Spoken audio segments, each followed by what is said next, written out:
How do you start play with a young boisterous dog and avoid getting accidentally bitten? My dogs are always super keen to play with me, but almost get too excited too quickly. I love this question because I almost thrive with those types of dogs because they're the ones that are, believe it or not, the easiest to play with because they've got all the oomph that comes with like high energy play. But what's difficult and where the challenge is, how do you control that and how do you channel it?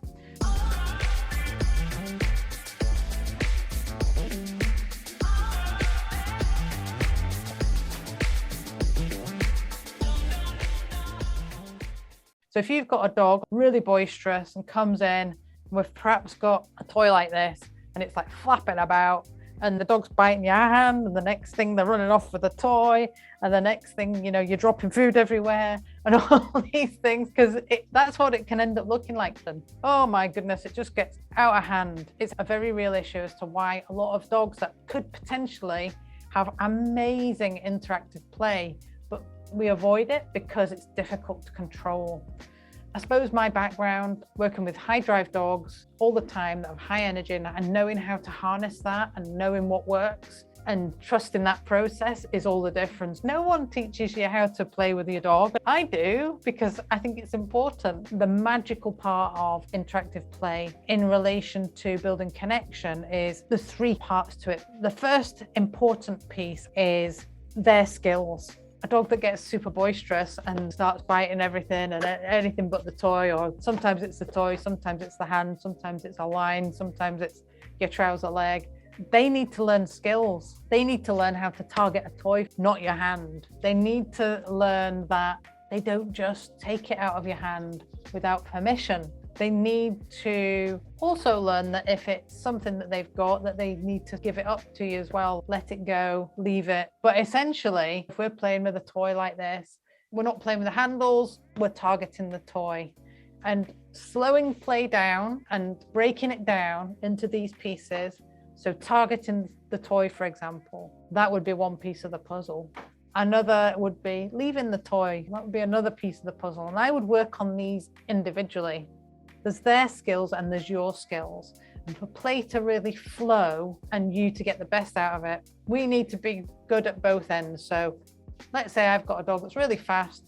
I need to be able to learn skills like how do I present the toy? How do I hold the toy? What's the best type of toy actually for that particular dog? Where should I stand in relation to them when we activate play? How do I activate play? There's lots of questions actually around our skills. How do I present? How do I move? How much effort do I put in?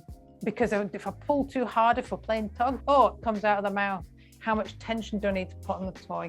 How long should I play for? How long is too long? So we've got their skills and your skills, they come together, but it's definitely part of interactive play that is worth investing the time into. And the other thing is getting play to flow.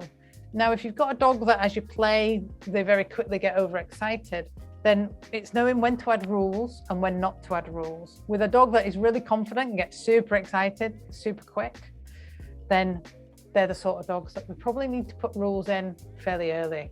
So things like choice games, it's your choice, but a lot of people will be familiar with that type of terminology. But for those who don't, let's say, for example, I have a toy here and they just want to take it out of my hand and run off with it. I'm like, no, let's have a little game of choice here. I say when you have it.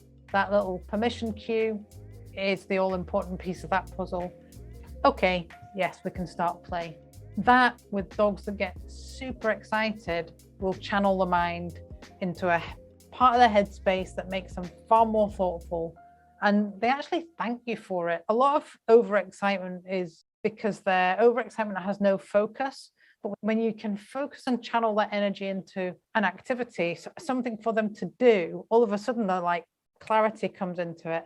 Sometimes it's about managing the energy level of the play as well. So if I'm playing a high energy game with a dog that loves high energy, but they get super excited, I don't have to play that high energy game at its highest level. I can play an active game. It's got lots of excitement in it at a calmer level. I can also stop it. I can ask them for a simple behavior they know. Just check that, can you still listen and think, yes, boom. They perhaps lie down. Great.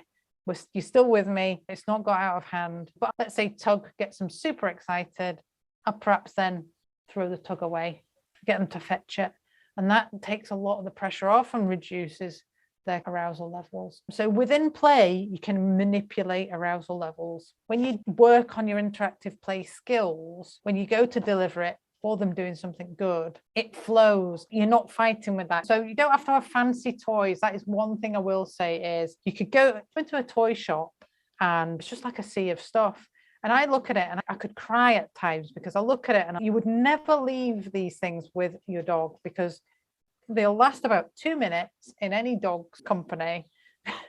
The stuffing's going to come out with them in 2 seconds flat, or the squeaker's going to come out of it in 2 seconds flat. Next thing, you've got a dog that's got stuffing down its throat and a squeaker, and you're off to the vets. And you've just paid £15 for it. I use these toys. The toys I use, a lot of people will know already, Tug Enough. I do have an affiliate link. I don't recommend toys that I wouldn't use myself. And I've used these for years and years, way before I had any kind of affiliate link for them. But I do love their toys. But yeah, they're bright and they're lovely to look at. But ultimately, if your dog loves to chase stuff, they might love just chasing an old rag. It doesn't have to be anything really posh. So there it is, my top tips on playing with your boisterous dog. I hope you found it useful.